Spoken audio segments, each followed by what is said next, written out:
بأنكرة باروكا كباب أخسوم إثيوبيا تولدو أبونا فيليبوس بحسب بيزنط كمتي بقس شحن 319 عامة مرت أمبل 15 عامة زمن نكسنات أمدسيون ودو نودم أرئد كمستولدو يغلز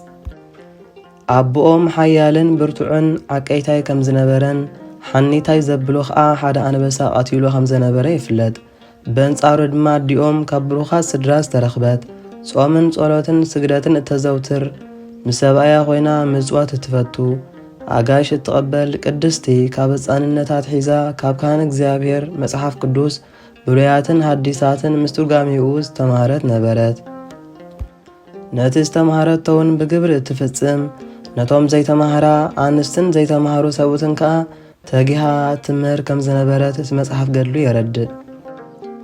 ከምሃና አደ ሳሙኤል ውላድ ስለዘይነበራ ድማ አብዚሃ ጸሎታ ክሰምዕ حسابك سمرلا ناب እግዚአብሔር አምላኽ በእምነት ልምን ነበረት የተለመን ካዮ ዘይከለ ጸዊዕ ካዮ ዘይጽምም እግዚአብሔር አምላኽ ንመላእኹ ቅዱስ ገብርኤል ሊኢኹ ከም እትወልድ አበሰራ አብ መዓልቱ ኸአ መልአኽ ዝመስል ምልኩዕ ወድ ወለዳ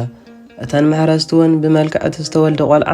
ከም ዝተገረማን እቶም ዓድውን በዘደንቕ ልደት ዝህፃን እዚ ፍርሓት ስለ ዝሓደሮም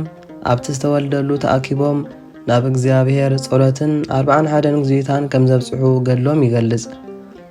ኣብ ልዕሊ ዝህፃን ዝተመደበ ግብረ እግዚአብሔር ንኽርኢ ድማ